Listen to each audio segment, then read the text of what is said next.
Ce qui m'a été raconté, c'est qu'en gros, j'étais quelque part autour des rails. Alors, il pleut, j'ai pas de veste, enfin, je veux dire, voilà, je suis bien trempé. Et puis, j'étais au bord des rails. Et là, gros point d'interrogation. Hello, bienvenue dans le podcast Face au miroir. Ce podcast a été réalisé en coproduction avec 20 minutes. Louis s'est réveillé un jour sans ses bras. Il nous raconte son nouveau quotidien depuis son accident. Salut Louis. Salut. Comment vas-tu? Bien, bien, bien. Merci d'être avec moi aujourd'hui sur ce podcast Bah, merci à toi. pour discuter un petit peu d'un sacré événement qui s'est passé dans ta vie. Hein. Ouais.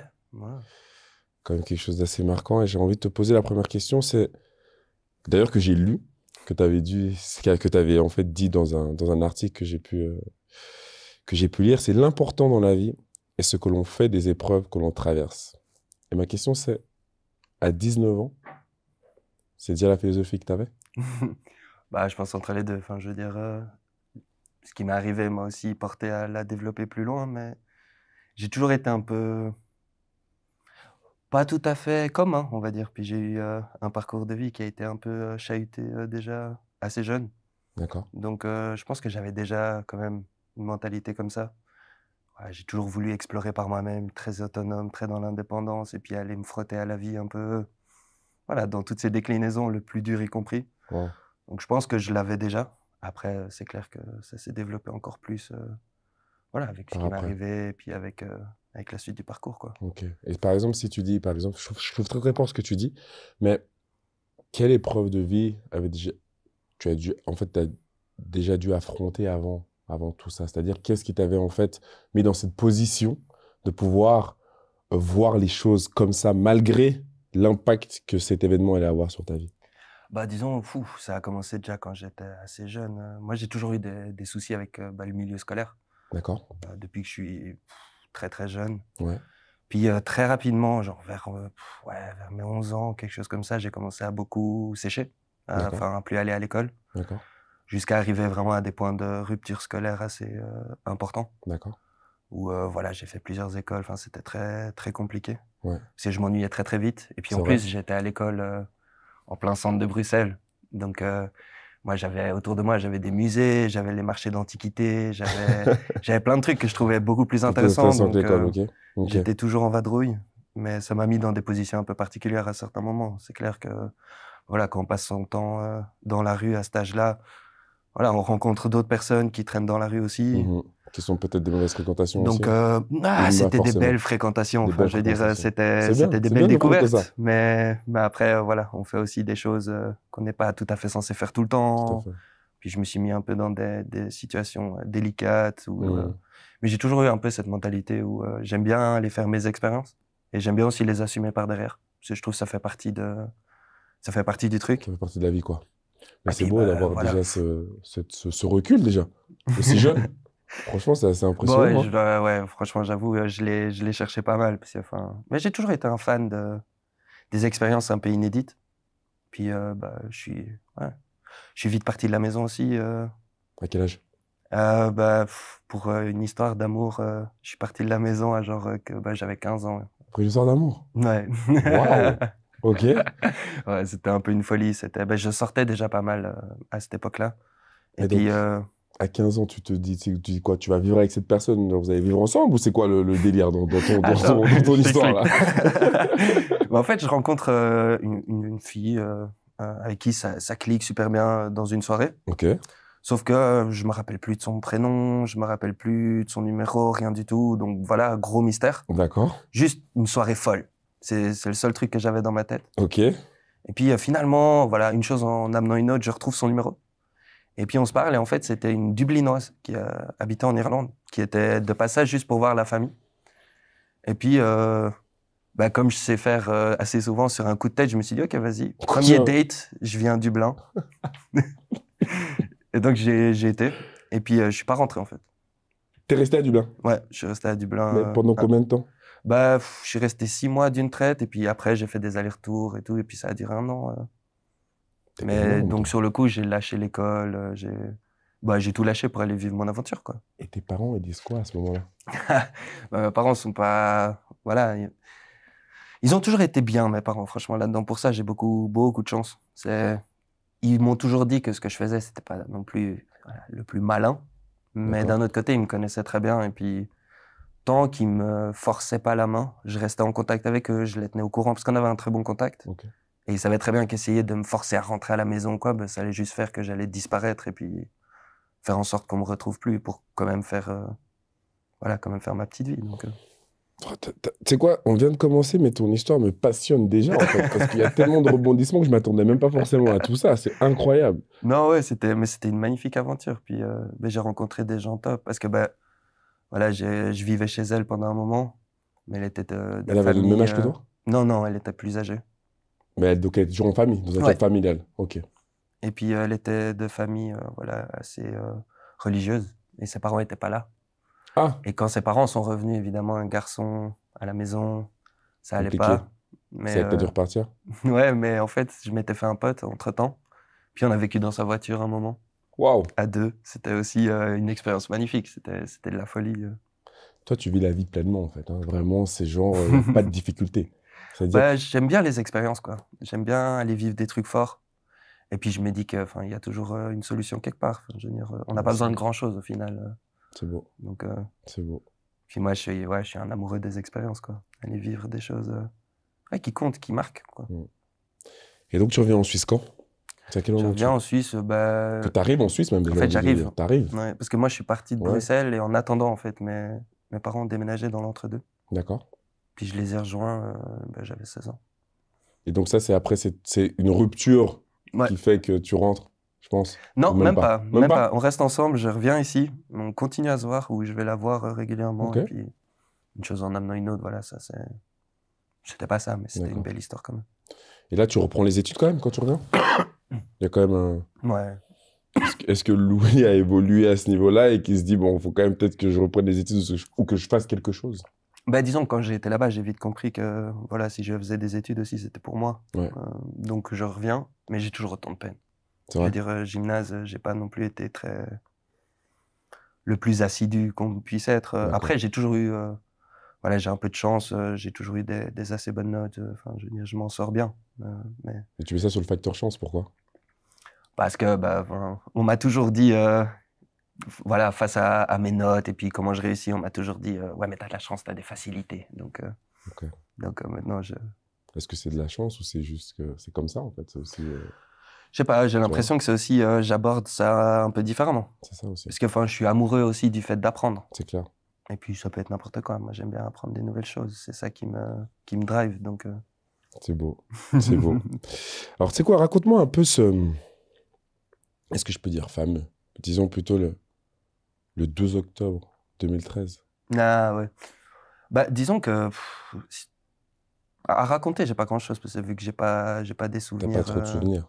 je sais pas trop ce qui s'est passé. Mais alors, du sens, est-ce que. Bon, peut-être que tu te rappelles, mais qu'est-ce qui t'a été raconté? Ce qui m'a été raconté, c'est que, en gros, j'étais quelque part autour des rails, Mais sur c'est un une journée chemin. normale, en fait. C'est une journée où tu fais quoi? C'est quoi ton. Je rentre de soirée, en fait. Je rentre de Donc, soirée, c'est le c'est la nuit, matin, c'est en la fait. nuit. Ouais, nuit, matin, Ok. entre les deux. Entre les deux. Puis je rentre de soirée, enfin, T'es tout seul. voilà. Ouais, à ce moment-là, ouais. Alors il pleut, j'ai pas de veste, enfin, je veux dire, voilà, je suis bien trempé. Et puis j'étais au bord des rails, et là, gros point d'interrogation, on sait pas trop ce qui s'est passé.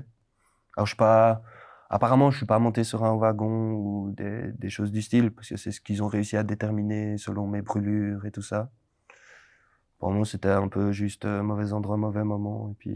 Mais donc là, on met ça sur le facteur pas de chance, ou est-ce que par exemple, comme tu rentres de soirée, tu avais peut-être bu, trop bu, et que. Alors, moi, j'avais trop bu, Ah, clairement, donc tu avais trop bu. mais j'avais pas de souvenir. Et puis, le seul truc qu'on a pu déterminer, c'est, selon mes brûlures, ben, c'était, j'ai pas mis des mains sur les fils de train ou j'ai pas escaladé quelque chose parce qu'on a vu aussi l'endroit où j'étais. Ok.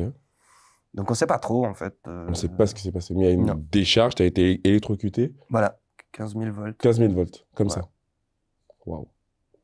Et donc, ça veut dire que qui te retrouve et comment se passe la suite? En fait, c'est par rapport chance. à ce qu'on t'a raconté, je pense, à ce moment-là. Ouais. Ah ouais, clairement, parce que moi, j'ai Parce que rien. toi, justement, ça, c'est le trou noir. Ouais. Ben, ce qu'on m'a raconté, en fait, c'était un gros coup de bol. C'était un chauffeur de train, un petit train, le BAM, qui est à Morges, là, Ouais. qui a vu en fait l'éclair et qui a entendu la détonation, parce que bah, ça fait comme un éclair. Enfin, il y a le tonnerre aussi. Ouais. Et puis qui a été voir et qui m'a retrouvé là, quoi. Wow. Par terre. Et puis je venais de prendre 15 000 volts, donc j'étais pas non plus dans un état fameux. Ouais, je pense bien. T'es pas du tout conscient de ce qui se Puis passe. après, enchaînement de chance, quoi. Il y avait une ambulance dans le coin qui est tout de suite arrivée, qui a tout de suite vu qu'il ne pouvait pas me prendre, qui a tout de suite appelé la Réga, qui était aussi dans le coin, qui m'a tout de suite pris, qui m'a amené à l'hôpital. Et puis là, Donc, c'est conscience de choses que tout le monde était en fait dans les alentours pour Ouais. pour en fait te récupérer rapidement. ouais, mais vraiment par bol, quoi. C'était Waouh. grosse chance. Et puis je suis arrivé à l'hôpital et juste à ce moment-là, ce soir-là, le médecin qui était de garde, C'était c'était le un spécialiste spécialiste. brûlure et amputation, donc c'était aussi juste le bon moment. Waouh. Donc ouais, non, enchaînement de chance. Incroyable quand même. Et donc, bon, tu n'es pas conscient, Non, du tout, non. mais donc, toi, dans le coma, Mhm. quel est ton... Si on va passer, parce que je pense que c'est... Qu'est-ce qui se passe au moment de ton réveil? C'est-à-dire que, est-ce que le fait d'être brûlé et d'avoir reçu cette décharge, on t'ampute, en Mhm. fait, avec... Parce que t'es pas là, donc c'est quoi? Est-ce qu'il y a un danger de mort si on ne le fait pas? Est-ce que tu es consentant qu'on le fasse ou qu'on ne le fasse pas? Est-ce que ta famille prend une décision où tu n'es pas, que tu n'es pas forcément au courant? Comment ça se passe à ce moment-là? Bah, Quelles en sont les fait, décisions? j'étais dans le coma et puis les brûlures que j'avais au niveau des bras commençaient à m'empoisonner. Ah, C'est une réaction, donc je jouais ma tu vie. jouais ta vie, en fait. Ta vie était en danger. Et puis ce sont mes parents qui ont dû prendre la décision, vu que moi, j'étais pas là. J'étais dans le coma, donc je pouvais pas décider. Donc c'est ça, c'est ce que je me demandais, en Et fait. c'est eux qui ont pris la Cette décision. décision-là a été prise pendant ce temps, pendant que tu étais dans le coma, en fait. Ouais, ouais. Moi, je me réveille, c'est déjà fait. Et c'est quoi ta réaction au réveil? Bah, au réveil, déjà, moi, je comprenais rien. Tu sais pas où tu étais, tu Non, comprends pas ce qui se je passe. comprends pas. T'as Et fait puis, quoi, 6 mois? non, 6 semaines. 6 semaines. Ouais. Ah d'accord, 6 semaines dans le coma. Puis je me réveille, je sais pas où je suis, je vois plein de machines, ça fait plein de bruit. Alors tu comprends assez vite que t'es à l'hôpital, ça, voilà. Après, je sais pas ce qui s'est passé et puis je sais pas bouger. Donc, T'as perdu tous tes sens? non, Genre, je savais pas bouger, je savais pas me lever. même Je tes pouvais jambes, juste un peu bouger la tête, d'accord. mais pas beaucoup. Donc je sais pas du tout ce qui s'est passé. Puis il y a une grande couverture sur moi, donc je vois pas non plus spécialement. Je sais pas. Puis ils vont pas m'annoncer tout de suite. Bah, d'ailleurs, heureusement, parce que chaque chose en son temps, quoi. Ouais, c'est juste. Donc tu te réveilles, donc tu peux pas bouger. Tu sens, donc tu sais pas vraiment ce qui se passe. Tu te dis juste, tu es sur un lit, Ouais. mais tu sais pas où. Non. Non, et puis le truc qui était un peu aussi perturbant, c'est quand on est amputé comme ça, on sent encore. Enfin, moi là aujourd'hui, je sens encore mes mains, mes bras, C'est vrai? comme s'ils étaient là. Comme si c'était là. Et donc, quand j'étais sous la couverture, moi je sens mes bras. Moi, Donc tu penses que tout est je normal, suis au en fait. courant de rien, mais vraiment rien du tout, quoi. Et qui t'annonce à quel moment on vient vers toi puis on te dit ce qui s'est passé, mais pas dans genre l'impact de la soirée d'avant ou dans la nuit d'avant, mais la décision qui a été prise concernant ton amputation. On me le dit plus tard, puis c'est des médecins qui me le disent. Ouais, c'était une scène assez particulière, mais bah ils entrent et puis enfin ils étaient beaucoup, puis il y a eu un gros silence. Mais là, toi, t'as Puis réalisé déjà ou pas encore? non, toujours pas. Toujours pas. Non, Et je sais pas. c'est combien de jours après ça? Je saurais pas dire honnêtement. Ça devait être 1 ou 2 semaines, je sais pas, ils m'ont laissé tranquille un moment, histoire de juste capter que ça faisait un moment que j'étais dans le coma, que j'étais aux soins intensifs, ils te laissent Ouais. un peu tranquille. Puis ça devait être 1 ou 2 semaines derrière où Qui ils sont venus pour sont. t'annoncer. Ouais. Et dans le regard de tes parents qui sont venus souvent à Mm. l'hôpital et qui ont dû prendre cette décision, quand tu te réveilles, bon, bien sûr, c'est compliqué d'avoir conscience de ce qui vient de se passer, mais est-ce qu'il y a quelque chose qui a changé dans le regard quand tu les vois au bord du lit de l'hôpital? Non, honnêtement, moi je les vois tellement heureux en C'est fait vrai? que j'ouvre les yeux Que tu sens en vie, en fait. que en fait j'ai juste compris qu'il y avait un truc vraiment grave qui s'était passé. Ouais. Parce que pour les voir aussi contents que je sois en vie, c'est quand même qu'il y a un truc. Mais non, on parle pas de ça en fait. Ils sont. Bon après, parler, c'était un, Oui, pour toi, c'était, ouais, je pense c'était un que truc. Moi, je m'endormais au milieu de mes phrases. c'est clair. J'étais tellement à l'ouest que j'avais pas idée de grand chose de ce qui se passait non plus. Mais après, voilà, ils sont rentrés dans ma chambre et Ils t'ont annoncé. ils m'ont annoncé, ils m'ont dit, Et là, tu arrives à... Quand on t'annonce ça, euh, est-ce qu'il y a un flashback qui se fait de rien? que dalle. Ouais. Et ils t'annoncent aussi que tu aurais pu perdre la vie, par exemple? Est-ce que c'est quelque chose ils argumentent pour te dire pourquoi ils ont dû faire ce choix-là? Non, honnêtement, là, sur le moment, c'était juste me mettre au courant plus qu'autre De, chose. Voilà, de l'amputation. ouais. Après, voilà, parce que, enfin, ma mère, elle m'en a souvent parlé Mhm. de cette décision qu'ils ont dû prendre. Et puis, enfin, moi, justement, j'estime pas qu'ils aient décidé à ma place. Enfin, ils m'ont permis de décider. Enfin, ils m'ont permis de vivre. Et T'as puis permis de après, vivre. moi, c'était à moi de décider ce que j'en faisais. C'est clair. Donc, justement, ils m'ont offert plus la chance de décider plutôt qu'autre chose. Ils ont pas décidé à ma place. C'est beau, ça. Donc, enfin, moi, j'estime que c'est moi qui ai décidé. Mhm. Eux, ils ont juste fait en sorte que je Que sois tu encore sois là encore pour là pour décider quelque décider. chose. Ah, c'est beau. Donc, C'est vrai. C'est vrai. Donc, ils sont là, on te dit ça, mais Louis, là, t'encaisses ça comment? Parce que là, maintenant, là, t'es présent, du ouais. sens quand ils viennent. T'es de nouveau là, t'es conscient, mais ta première réaction, c'est quoi? Honnêtement, quand ils me disent, bah, je bug hein, quand même. Parce que, Parce que là, tu sens toujours tes bras, toujours la même ouais. chose, mais quand tu regardes et qu'ils sont plus là, Mais le truc, c'est que je savais pas regarder. J'étais encore t'étais presque encore complètement presque... paralysé. Donc, enfin, moi, je bouge pas. En plus, j'ai des bandages du bout des orteils jusqu'au cou, la tête. Enfin, moi, je vois rien. Je sais Ok. rien. Donc, mais j'ai bugué, enfin, évidemment, parce qu'on me dit que t'es amputé des 2 bras. Alors, la liste, elle continuait. Ils ont continué à me parler du reste, mais moi, je suis resté bloqué sur Sur cette les bras. info, quoi. Après, je dois avouer que franchement, assez rapidement, je me suis dit que ben voilà, c'était fait, quoi. Je peux rien y faire, de toute Qu'il manière. fallait faire avec, en fait. Ouais, ouais, j'allais pas les faire repousser. Je sais Donc, pas si je ma dois foi, rigoler ou pas quand tu dis ça, tu voilà. vois. Mais tu le dis avec une telle légèreté. Ouais, c'est la vérité. Enfin, je veux dire, c'est à partir de ce moment, il faut regarder les faits en face. Puis, je veux dire, ce qui est fait est fait. Ça sert à rien de vouloir revenir en arrière, c'est Ouais. perdre du temps. Donc non, je me suis assez vite tourné vers l'avant, quoi. Et donc, c'est quoi, en fait, ça donne un nouvel élan, quand même, qui te donne aussi la possibilité de voir les choses ben, d'une positivité assez incroyable par rapport à ce que tu vis. Et je pense que c'est ce qui t'aide dans ta convalescence, en soi, dans ta rééducation. Parce que c'est quoi les étapes? C'est à quelle vitesse que les choses se remettent en place, le mécanisme, le corps? Comment tu vois, quel sens revient en premier? Quelle sensation tu retrouves Ah, la d'abord? douleur. Ah, La douleur, hein. ouais, je pense que c'est le premier truc que j'ai retrouvé. Ouais. C'est vrai? La douleur, ouais. Ouais, Donc, où? partout. Dans tout le corps. Bah, le truc, c'est que non seulement j'étais amputé, ça fait des douleurs aussi, des douleurs fantômes. Les amputations, j'avais mal, en fait, aux mains. Mais tu peux rien faire à ça. Et puis, c'est des douleurs qui sont atroces. J'avais l'impression que mes poings se serraient tellement Mais c'est douloureux, t'as mal aux que... mains, mais c'est quoi la sensation, en fait? Tu peux m'expliquer un peu si tu me dis que elles sont plus là, Mhm. mais t'as des douleurs fantômes Ouais. aux mains. Ouais. Mais Mais en fait, c'est des douleurs que tu as aux mains. Et moi, ce que j'avais, c'était soit elles étaient en feu, donc vraiment elles brûlaient, mais brûlaient. D'accord?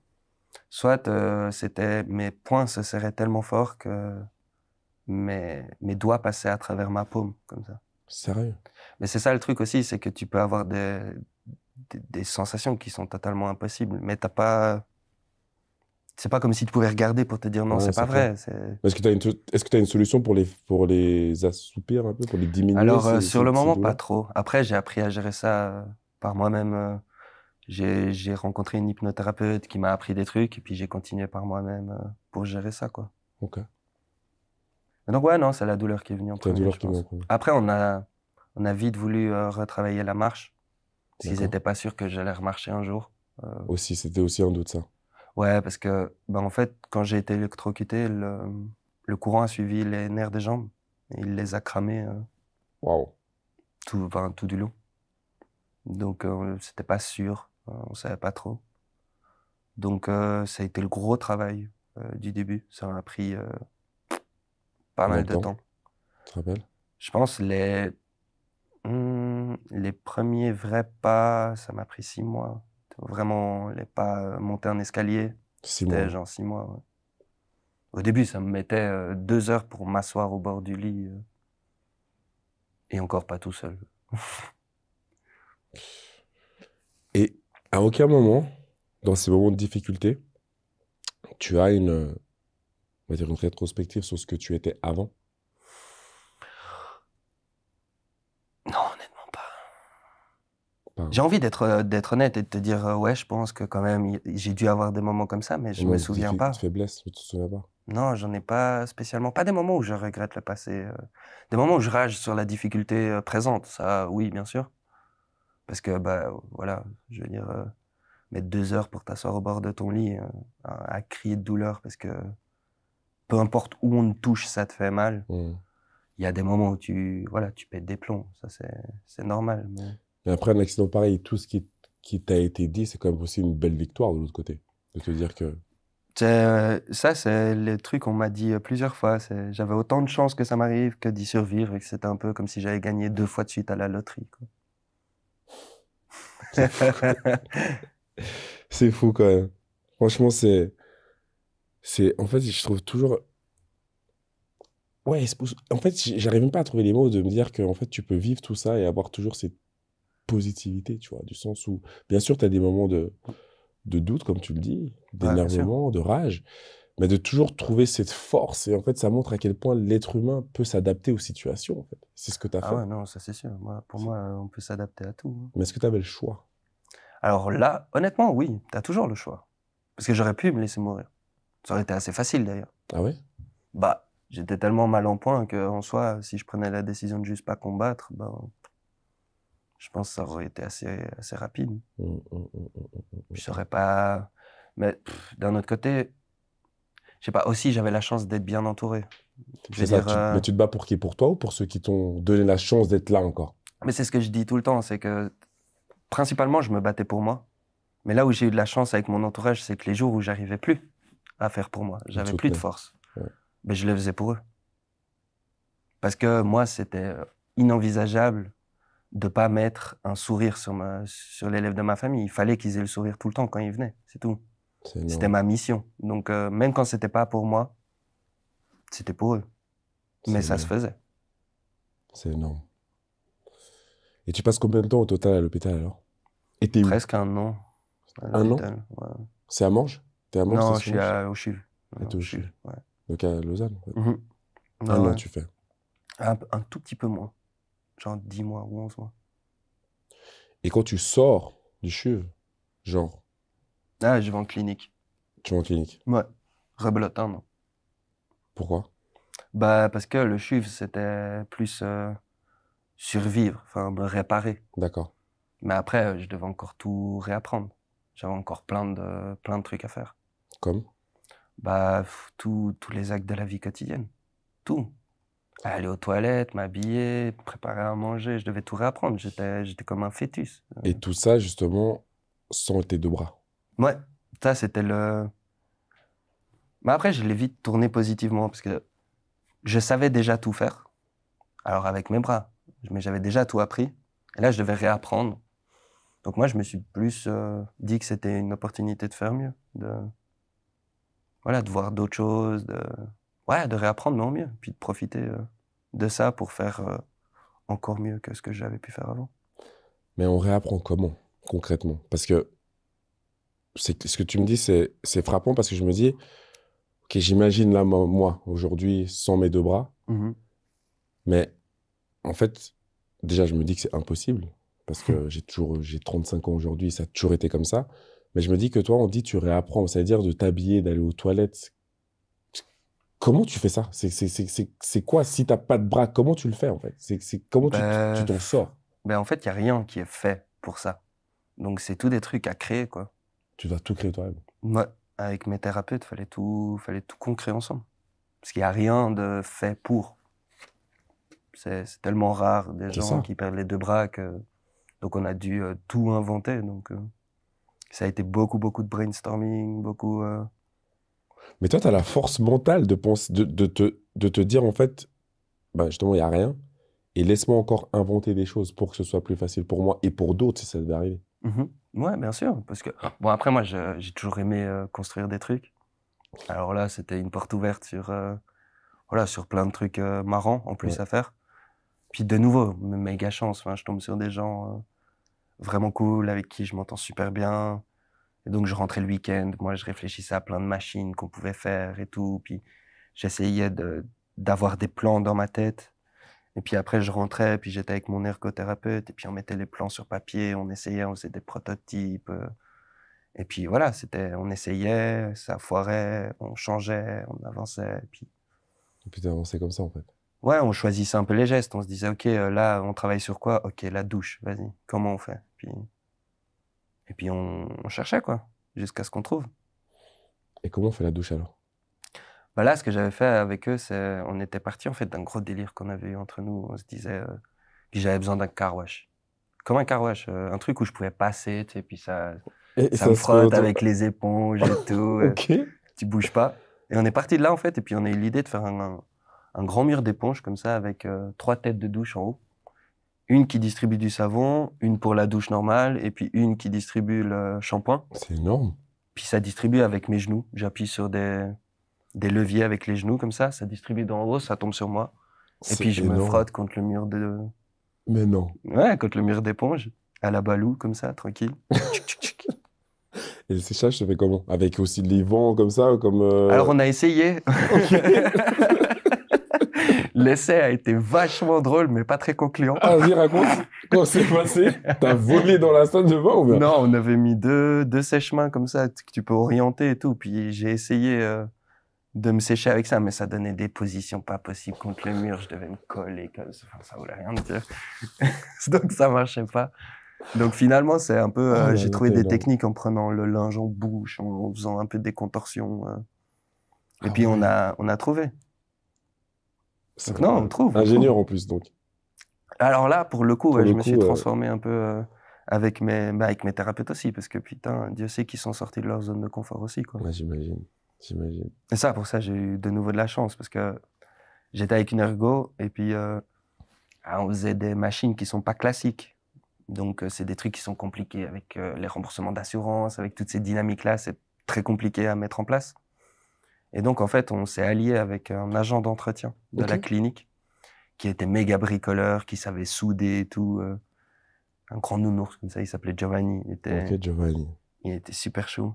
Et puis en fait, on faisait ça entre nous, on était un peu une petite équipe clandestine à faire nos petites expérimentations dans la cave. Énorme. C'était Énorme. vachement drôle. Mais on a Énorme. trouvé des solutions de ouf. Giovanni aussi, il a eu des idées de malade. C'était vraiment un travail d'équipe assez fascinant, quoi. Tu sais quoi, tu fais la douche. Des prothèses, on t'en a proposé. Tu portes des prothèses? Alors, ouais, je me suis battu pour les avoir, parce que c'est compliqué toujours au niveau des finances, hein. De ce point de vue-là, ça coûte cher, C'est très vrai. très cher.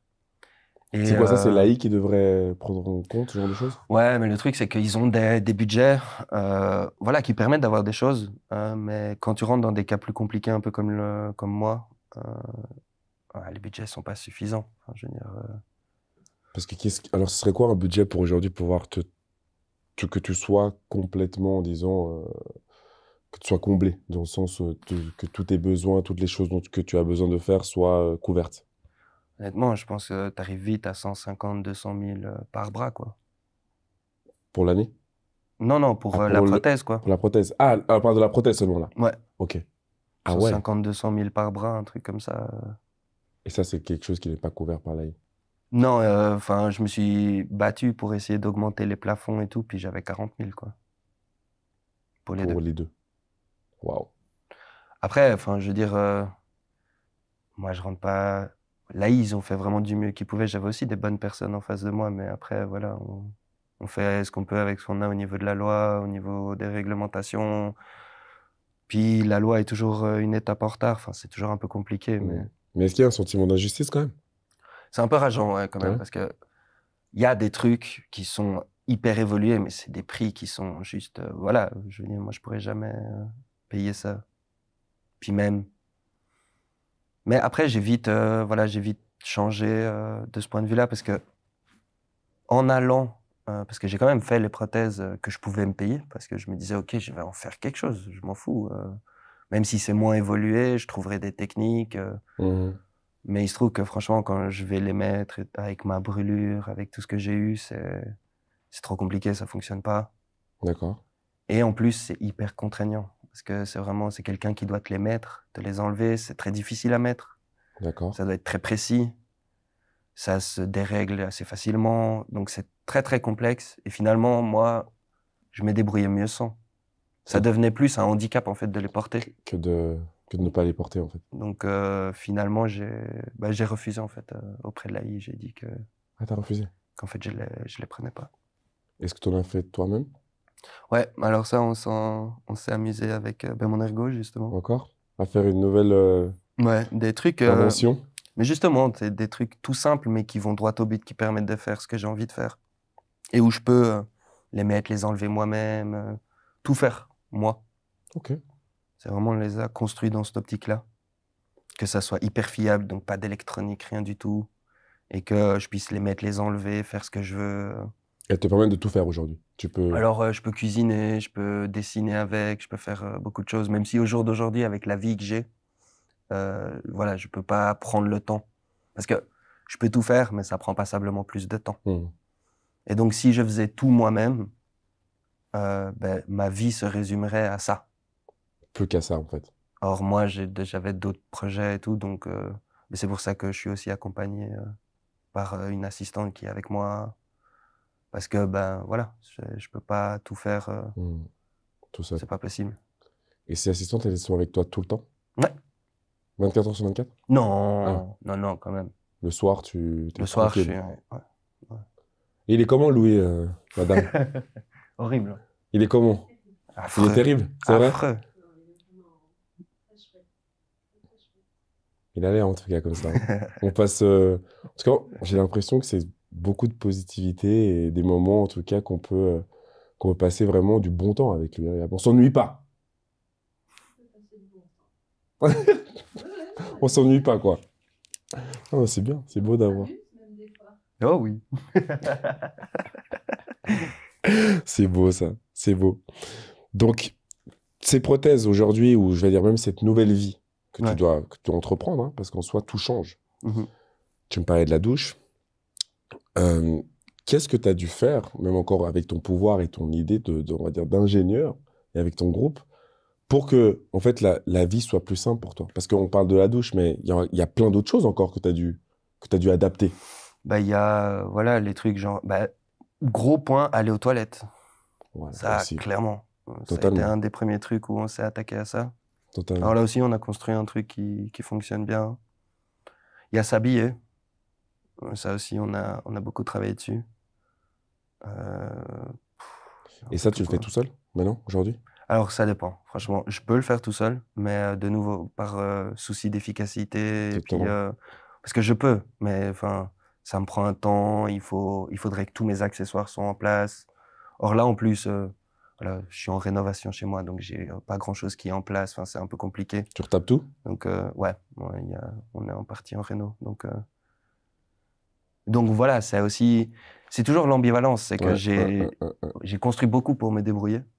Mais toutes ces choses-là, par exemple, dès que je sors de chez moi, je peux pas les prendre Tu peux les avec. prendre avec toi. Donc là, déjà, c'est un gros blocage. Typiquement, je vais à l'uni ou je vais au boulot. Les toilettes, elles sont pas adaptées. Donc j'ai besoin de quelqu'un pour y aller. Donc c'est pour ça qu'elles sont avec toi, par exemple. Oui, et puis plein de choses. Parce que théoriquement, je peux tout faire. Mais en pratique, c'est comme je dis, ça me prendrait... Enfin, ma vie, ce serait ça. Et ce serait quand même, voilà, rude. Mhm. Et la notion de temps, si on arrive juste à mettre une notion quand même. C'est-à-dire que quand tu me dis que ça prend énormément de temps si tu dois le faire tout seul, ça prend combien de temps? Si tu dois t'habiller tout seul, par exemple, et si tu es habillé.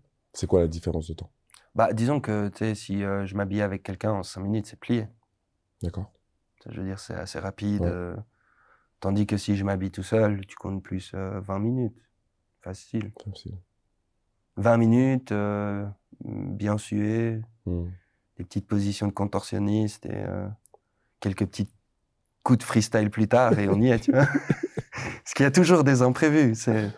y a pas deux fringues qui ont le même col, pas deux pantalons qui ont la même fermeture. Donc, tu as des trucs qui sont en place, mais voilà, faut toujours un peu composer, faut toujours un peu improviser. J'adore. Donc, il y a toujours un peu des imprévus, des moments où ça t'énerve parce que ça fait 5 minutes que tu es occupé d'essayer de fermer un froc et qui veut pas se fermer. Voilà, c'est jamais fini, c'est jamais simple. J'adore. J'ai une question qui me trotte dans la tête. Après, tu as totalement le droit de refuser d'y répondre. C'est de me dire, en fait, tu vois, on parlait des toilettes, par exemple. Ouais. Quand tu es à l'uni ou quand tu es justement pas chez toi.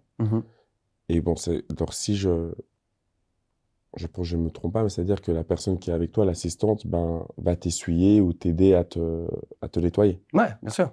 Et ça, au niveau personnel, c'est quand que tu acceptes de te faire en fait, assister à ce niveau-là? Est-ce que c'est quelque chose qui est toujours peut-être inconfortable ou ça devient en fait quelque chose de normal en fait? C'est une normalité? Alors, honnêtement, ni l'un ni l'autre. J'ai mis du temps un peu à m'y faire au départ. Alors, bon, j'ai quand même toujours voilà, des techniques en place pour assurer certaines choses, moi, depuis la maison, pour éviter que ça se passe en dehors. Donc, quand même, là, je balise un peu le terrain parce que je tiens à mon intimité aussi.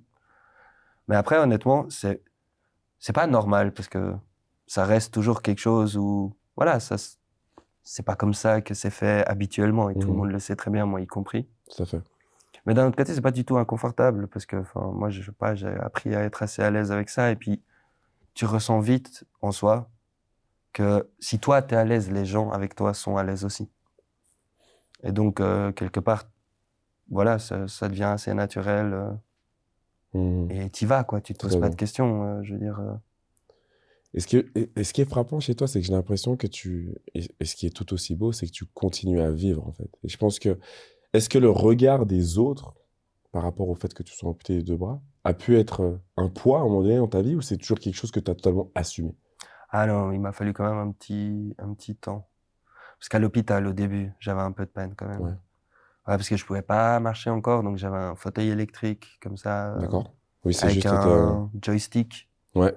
au niveau du menton pour bouger. Donc ça faisait un gros collier comme ça que j'avais autour avec un joystick. Puis là, évidemment, enfin, je faisais 45 kilos, j'étais en bandage de la tête aux pieds. Et puis je me baladais amputé des deux bras dans cette énorme chaise roulante. En plus, j'avais un bras robotisé sur la chaise aussi, Ah ouais. qui servait à rien. Qui servait à rien en plus. Mais c'était Wow. Et donc les gens te regardent. Et donc au départ, c'était pas difficile, mais c'était dérangeant. Enfin, c'était rude. Parce que ça me mettait face à ce qui m'était arrivé en permanence, en fait. Parce que c'était pas vraiment le fait d'être regardé. Enfin, je m'imaginais pas qu'on se foutait de moi ou quoi que ce soit, mais ça me remettait toujours face au fait que t'avais plus. que j'étais plus comme personne. Ouais. Que voilà, il m'était arrivé quelque chose vraiment qui avait métamorphosé tout. Tout à fait. Et donc, après, j'ai envie de dire, je suis pas sur cette terre pour me faire chier, donc c'est clair que ça va pas m'arrêter de vivre. Moi, j'ai envie de vivre, j'ai envie de découvrir des choses, et puis il y a rien qui m'arrêtera. Enfin, je veux dire, je suis pas à une gêne près, c'est bon. Enfin, je veux dire, c'est clair. On y survit. Au final, c'est quoi? Je veux dire, c'est pas grand chose. T'as totalement raison. Au niveau de l'intimité, comment ça se passe? T'as une copine aujourd'hui, par exemple? Oui. Plusieurs? Non. Non, pas plusieurs. Non. Mais oui, j'ai eu des histoires et puis là, j'ai une copine plus stable. Ouais. Et ça, par exemple, est-ce qu'il y a un blocage je dirais d'abord de la personne externe sur le fait de déjà te voir et de se dire, OK, c'est différent. Et puis toi, comment tu reçois la chose du sens, c'est quelque chose qui est naturellement abordé ou il y a toujours un sentiment de gêne, même si le fait que toi, tu t'assumes totalement, est-ce que je trouve ça vraiment merveilleux. Est-ce que c'est quelque chose qui est complexe quand même comme échange au début? Disons que je peux comprendre qu'il y a un peu un côté où on ne sait pas par quelle boule prendre. Je veux dire, c'est normal, c'est pas classique non plus. Après, franchement, j'ai toujours rencontré des femmes qui étaient très... Non, ça allait. Enfin, je veux dire, alors elles m'ont toujours fait part du fait qu'elles savaient pas tout à fait au début comment le prendre. Mhm. Mais pour ça, enfin, je veux dire, ben, je leur dis toujours la même chose. C'est pas à elle de se préoccuper de ça. Si j'ai besoin de quelque chose, je suis un grand garçon, je peux lui dire. Ouais. Faut pas que les gens se préoccupent de ça. Je veux dire, moi, si j'ai besoin, je vais te demander. Et si j'ai pas besoin ou si je te demande rien, bah, c'est qu'il y a pas besoin. Et c'est très très clair Tout. dès le début, en fait. En fait, c'est de la transparence. Total. Comme ça, il n'y a pas Je veux dire, d'ambiguïté. j'ai pas besoin de me cacher. C'est pas quelque chose dont j'ai honte ou que j'ai pas envie de montrer totalement. Enfin, je veux dire, moi, je me montre comme je suis et puis tu prends ou tu prends pas. Puis, je vis des belles histoires. Enfin, je veux dire, encore aujourd'hui, là, je C'est vrai? vis une belle histoire que j'aurais jamais cru possible, même d'un point de vue global. Même s'il m'était rien arrivé du tout, c'est des... Ah, c'est vrai, carrément? Ouais. Mais C'est beau, ça. la vie garde Comme toujours quoi, des belles des belles surprises. surprises. Toujours.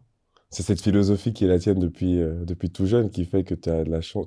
En fait, tu provoques sûrement ce genre de choses. J'ai envie Bah, de te dire. disons, moi, je suis persuadé qu'il y a toujours quelque chose de beau à vivre quelque part. Mhm. Faut juste, voilà, c'est une manière de comment tu regardes le monde. Et bah, on en a beaucoup parlé justement bah, avec ma copine actuelle. Puis je trouve que la beauté, elle est dans le regard de la personne qui regarde, pas dans le monde autour de nous. Tu peux regarder n'importe quoi et trouver ça beau. Si tu as la beauté dans ton regard à toi, à l'intérieur de toi, c'est ça qui compte au final.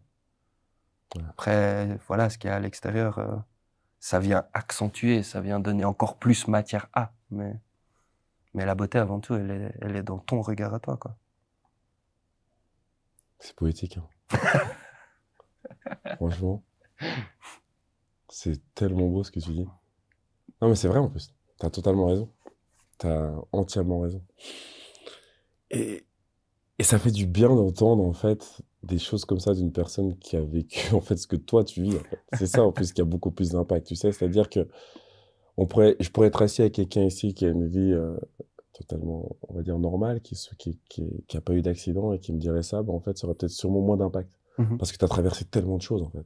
Et de te dire que aujourd'hui, le regard de l'extérieur n'est pas si important, mais le tien et ceux de la personne, et celle de la personne qui te regarde aujourd'hui, Mhm. qui est beaucoup plus valorisant. C'est énorme. Mais dis-moi, Louis, qu'est-ce que tu fais alors aujourd'hui de toute cette force et de ce bagage, en fait? Parce que je sais que tu es un grand sportif. Ouais, je bouge pas mal, ouais. Tu bouges pas mal, hein? Mais comment tu bouges? Alors, raconte-moi un petit peu. Bah, ça dépend. Alors, c'est par phase. Franchement, j'ai eu des phases vélo, j'ai eu des phases course, j'ai eu des phases plus salles, ça dépend. Et puis, je fonctionne aussi beaucoup sur voilà, des gros objectifs ou des gros défis. J'aime beaucoup ça. Raconte-moi, c'est quoi le plus gros objectif que Louis se fixe pour 2022, par exemple? Ou Ah, qu'il a passé en 2021, par exemple? alors, je pense ces dernières années, j'ai été plus dans une approche du sport où c'est plus une philosophie de vie. C'est genre, je fais ça tous les jours. Et puis en plus, bah, j'ai la chance, j'habite proche voilà, d'une montagne, entre guillemets. J'ai 1700 mètres. Enfin, Ok. je veux dire, puis je peux aller courir, je peux aller marcher plus voilà, derrière chez moi. Donc je prends ce temps-là et puis bah, je continue quand même. Je reste un petit fan de la salle. J'ai un truc avec la salle, donc Ah, c'est j'en vrai? fais. Ouais, j'ai de quoi faire un peu chez moi. Mais ça, c'est quelque chose que tu avais aussi avant l'accident ou c'est vraiment, ça s'est développé? Sportif, j'ai toujours été, tout le temps. Toujours. Ouais. Ok. J'ai fait beaucoup de compétitions, de natation, de tennis, enfin, j'ai été très, très actif. Souvent à niveau assez élevé, compétition. Ah ouais. Donc, j'ai toujours été vraiment, voilà, bien occupé avec ça. Et par exemple, tu vois, ce genre de choses-là, qui ne sont, bah, je pense, a priori plus possibles aujourd'hui ou après Mhm. l'accident. Et c'est des choses qui manquent quand même, où on arrive à combler avec justement la salle. Ah, moi, je fais autre chose, hein. Je veux dire, voilà, j'ai pu participer à un ultra trail. Enfin, T'as fait l'ultra trail? ouais, j'ai fait le marathon C'est des juste. sables, là. C'était aussi une sacrée expérience, là, aller courir dans le désert. Comment C'était, c'est passé? c'était vachement cool. C'était vachement cool. C'est une bulle incroyable, cette course. Parce qu'on est tous dans le dur. T'es en autonomie. Je veux dire, t'es dégueulasse. Enfin, je veux dire, tout le monde pue, mais tout le monde s'en fout. Et puis tout le monde s'encourage. Et puis dès qu'il y en a un qui galère, tout le monde va Tout pour le monde l'aide. l'aider. Enfin, je veux dire, c'est Mais ça, c'est une petite. course qui est pour tout le monde. Ouais. Et il y a d'autres qui ont des handicaps aussi? Ouais, mais j'ai couru à ce moment-là avec un gars où il lui manquait ses jambes, lui. On était occupés les deux. Attends, t'as couru avec. Il lui manquait ses jambes. Ouais. Lui, il a fait sans les jambes. Moi, j'ai fait sans les bras. Donc il est où, lui? Sur un vélo? Non, non, non, non, il est avec ses prothèses.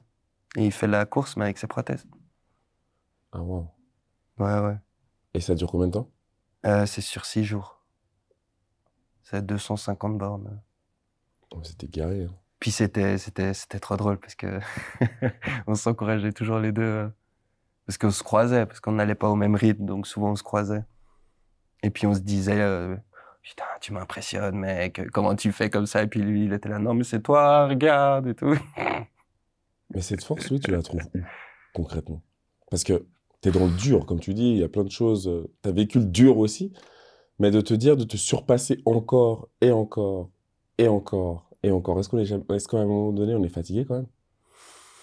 Non, je pense qu'à partir d'un certain moment, le dépassement, ça devient plus le même. Enfin, je veux dire, moi, j'ai aussi, là, je me suis un petit peu calmé, je mets plus mon dépassement dans les mêmes choses, D'accord? mais je pense que c'est un amour de la vie, tout simplement. Enfin, je veux dire, c'est un amour d'aller chercher des expériences fortes, d'aller voir là où t'as pas encore vu, Ouais. faire ce que t'as pas encore fait. C'est, voilà, c'est cette attraction pour l'inconnu, pour l'incertain qui est là, quoi. Et donc ça fait que tu vas toujours dans des endroits totalement improbables, quoi. C'est incroyable. Avec un bagage de vie aussi riche, t'as pu écrire un livre, non? Ouais, ouais, ouais. Ouais, c'était une sacrée aventure, ça aussi. Ça m'a Raconte-moi mené un à petit faire peu. pas mal de rencontres, ce premier livre. Bah, au Ce départ, premier, donc il y en a c'était... d'autres qui se préparent ou bien? Il y a un deuxième en route, ouais, Ah sur ouais? lequel je travaille depuis déjà un moment. J'espère que j'arriverai au bout un jour, quand même. Mais il est plus vaste, celui-là. Il est un peu plus ambitieux que le premier. Raconte-moi un petit peu alors. Donc, bah, c'est vraiment... Le premier, c'était... C'est venu par hasard, quoi. Je devais calibrer un logiciel de dictée pour retourner à l'Uni. Et donc, voilà, je m'entraînais, puis je voulais pas juste lire des textes, parce que, voilà, tu dois lui parler pour qu'il reconnaisse ta voix, pour qu'il se Mhm, calibre. mhm. Et je voulais pas juste lire des textes qu'on m'avait donnés. Donc, j'ai commencé à écrire des trucs, par-ci, par-là. Puis, petit à petit, ça a commencé à former un bouquin. Puis, une chose en amenant une autre, ça a fait un manuscrit. Puis, je pensais même pas l'envoyer. Puis, finalement, je l'ai quand même envoyé à quelques maisons d'édition où les réponses ont été positives. J'étais le premier Waouh, surpris. bluffé. Puis après, ça s'est publié. Puis là, c'est parti. Il a eu pas mal de succès. Et puis je me suis fait inviter un peu dans On peut plein faire ça. d'émissions. J'ai rencontré plein de personnes. C'était génial. C'était vraiment génial. Donc comme quoi, dans le malheur, des fois, on arrive quand même à en tirer entre guillemets, le meilleur en soi. Par rapport aux rencontres que tu fais, par rapport aux expériences que tu vis. C'est quand même... Bon, après, il faut le vouloir. Et c'est là où, justement, je peux tirer que mon chapeau parce qu'en fait, tu as voulu. Tu as été chercher tout ça. Ouais, bah faut avoir la volonté. Puis il faut rester ouvert. Parce que Ouais. voilà, quand t'es ouvert à tout, quand t'es ouvert à plein de choses, bah forcément il y a plein de choses qui passent par ton champ de vision vu qu'il est hyper ouvert. Et donc tu peux après, voilà, tu peux partir dans tous les sens. J'ai fait plein de choses que j'aurais jamais cru. C'est incroyable. C'est vraiment. Donc 15 000 volts raconte un petit peu, je pense, cette histoire on va Ouais, dire, de l'accident rétablissement. jusqu'à rétablissement et après. Et le prochain, Ouais. est-ce que tu peux m'en dire un petit peu sur quoi Ben, ça c'est un partirait ou c'est peu, secret? c'est l'aventure d'après. C'est T'en as l'aventure besoin après? d'après. Ouais. Parce que voilà, je me suis lancé dans l'entrepreneuriat, puis j'ai eu encore toutes des histoires qui étaient totalement inattendues. Je me suis lancé, voilà, dans le développement d'une thérapie en fait digitale. D'accord, disons-moi un peu plus. Ben, en fait, j'ai imaginé une manière de traiter la douleur et la douleur chronique, mais en utilisant juste la réalité virtuelle, puis une application sur son téléphone. Alors attends. Est-ce qu'on parle un petit peu d'une méthode chamaniste là Non, non, ou du pas du tout. tout? Non, non, c'est une méthode, voilà, c'est validé, c'est scientifique, c'est assez. Et ça sort de tes recherches, tes Ouais. ressources. Mais en fait, c'est vraiment, j'avais beaucoup de douleurs quand j'étais à l'hôpital. J'ai rencontré une Ouais, hypnothérapeute tu m'as avec dit, ouais. qui j'ai fait des séances. Ça a été un peu une révélation quant aux possibilités que ça offrait. Alors, j'ai continué aussi à beaucoup pratiquer seul, jusqu'au moment où j'ai pu, voilà, retirer en fait tous les médicaments que je prenais, euh, en gérant juste moi-même. Puis, le mot s'est répandu un peu dans la clinique où j'étais. D'accord. Il y a des gens qui m'ont demandé si je pouvais faire pour eux. Mais comme moi, j'étais autodidacte jusque-là, j'osais pas trop. Donc, pendant que j'étais à la clinique, j'ai suivi une formation pour devenir thérapeute. Comme ça, je pouvais les aider. Chose que j'ai fait en sortant de la clinique. Puis après, j'ai voulu faire plus que juste moi, thérapeute. Je pouvais pas voir non plus un nombre de personnes, voilà, autant de personnes que je voulais. Donc, j'ai commencé à réfléchir à comment je pouvais rendre ça encore plus accessible aux gens. Et c'est comme ça que je suis arrivé à encapsuler ça dans voilà, de la réalité virtuelle et puis des applications voilà, qu'on aurait sur son téléphone, quoi. Et donc, sur ces applications, qu'est-ce qu'on y trouve? Il y a plein de choses. C'est des jeux thérapeutiques et puis des expériences où tu es guidé un peu en hypnose, en méditation, et puis il y a un peu de thérapie cognitivo-comportementale, niveau psy, tout combiné en fait dans des expériences en réalité virtuelle pour traiter la douleur. Et c'est déjà sorti, ça? Elle est déjà sortie? C'est en cours. C'est en cours. Parce qu'en fait, j'ai construit tout ça. Ça m'a mis passablement de temps, puis j'ai rejoint... En fait, j'ai une boîte qui a racheté la mienne, et puis je les ai rejoints pour travailler sur des projets un peu plus grands, mais... Dis donc, un après, vrai entrepreneur en plus, hein? Ouais, non, c'était une belle aventure. Donc maintenant, je travaille pour eux à Lausanne, là, juste à Ouchy.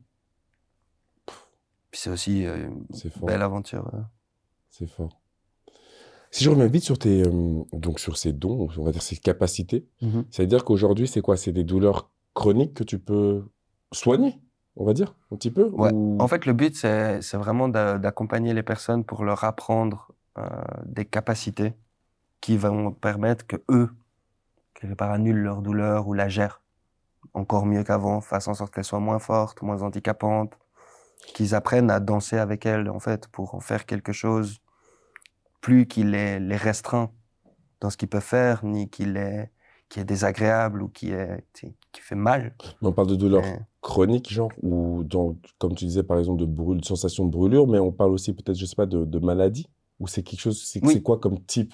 Alors, c'est tout type de douleurs chroniques confondues. Donc, ça peut être aussi bien qui ont été déclenchées par une blessure. Ouais. Tout comme il y a aussi voilà, des douleurs chroniques qui sont plus comme la fibromyalgie, où il n'y a pas vraiment de blessure, on ne sait pas trop qu'est-ce qui a causé. Ouais. Mais toujours est-il qu'ils ont des douleurs chroniques. Tu pourrais m'apprendre quelques techniques? C'est possible ou pas? Ouais, bien sûr. Non, il y a plein de techniques que tu peux apprendre comme ça. Ben, c'est ce que je fais, notamment dans l'application. J'aimerais bien, ça m'intéresse. Mon but, c'est vraiment... Moi, ce que je voulais faire avec cette application, c'était pas juste fournir quelque chose qui traite la douleur. Je voulais vraiment mettre à jour quelque chose qui apprend aux gens à ce qu'ils se traitent eux-mêmes. C'est bien, ça, c'est bien. Bah, tu fonctionnes un peu contre toi, parce que tu leur apprends quelque part à ne plus utiliser ton produit, tu vois. Donc, d'un point de vue entrepreneurial, on m'a déjà dit que j'étais pas le plus intelligent de la planète, mais... Non, mais c'est bien de rendre... Je trouve ça... En fait, j'ai pas envie qu'on interprète mal ce que je vais dire, mais il y a... Et je pense, honnêtement, moi-même, je pense qu'il y a une partie d'une énergie, on peut appeler ça Dieu, on peut appeler ça comme on veut, qui vient au-delà, mais en tout cas, dans ta personne, avec ce que tu entreprends aujourd'hui, avec ce que tu as vécu, de vouloir que les gens, en fait, puissent d'eux-mêmes s'aider et se soigner, c'est tellement grand, en fait. Tu vois, te dire que même ton business plan, au final, il est poireux parce qu'ils vont peut-être moins utiliser ton application parce que tu leur auras appris à se débrouiller tout seul. Mais d'un autre côté, c'est beau. Enfin, je sais pas, ouais. Pour moi, c'est une mission un peu aussi, voilà, c'est quelqu'un de moral. Mais pourquoi? Bah parce que le but de la santé, c'est que les gens soient bien et restent bien.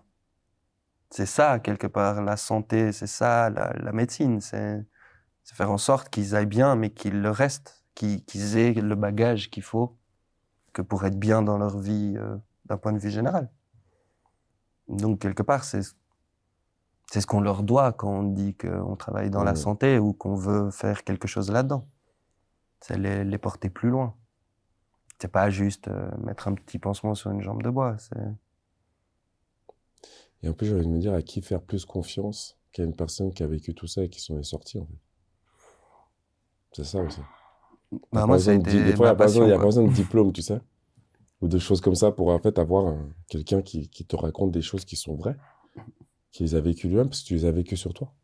Et c'est ça qui est pour moi encore, j'ai envie de dire, plus, j'ai pas envie de mettre la médecine en doute, hein, mais plus plausible parce qu'aujourd'hui, tu as pu te soigner. Bon, après, voilà, tu as toujours quand même... Moi, j'ai un peu essayé de lier les deux. Parce que je trouve que, again, quand tu es dans la santé, la médecine, tu as aussi quelque part un devoir que de t'assurer que ce que tu utilises fonctionne, que ça a été étudié. Il y a une scientificité que tu peux pas lâcher. C'est clair. Je trouve que tu dois essayer... C'est toujours la balance entre les deux. C'est clair. Tu fais pas que du scientifique, tu fais aussi de l'humain. Mais il faut savoir danser avec les deux, quoi. Bah Louis, moi je te souhaite de danser encore longtemps, hein, de courir, de faire du fitness. Je te le souhaite aussi. Vraiment que tous tes projets en fait voient le jour parce que t'es quand même un individu spécial, hein. mais spécial dans la grandeur en fait d'une positivité qui est en fait rare, j'ai envie de dire.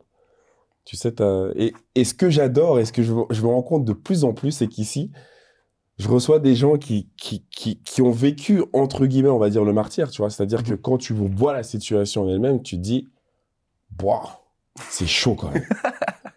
Mais tu rigoles, tu m'as fait rire sur un truc où normalement, peut-être que logiquement, si je verrais quelqu'un comme toi dans la rue, bah, peut-être que je me sentirais mal.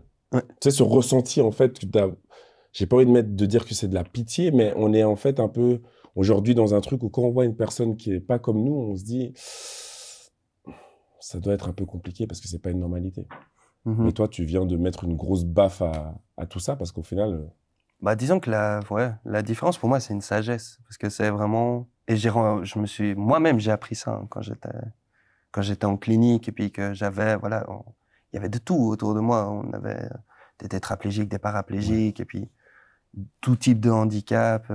Et puis au final, tu te rends compte que en fait, la différence, c'est une sagesse parce que c'est quelque chose où les gens voient la vie différemment que toi, et tu peux faire qu'apprendre de ça. Tu peux faire qu'apprendre de personnes comme ça, parce qu'ils ont, oui, par la force des choses, ou ils ont appris à voir les choses, à faire les choses différemment.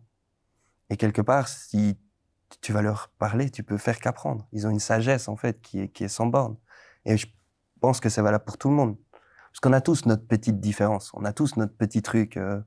Et ce petit truc, en fait, pour moi, c'est la plus grande force qu'on a tous, en fait.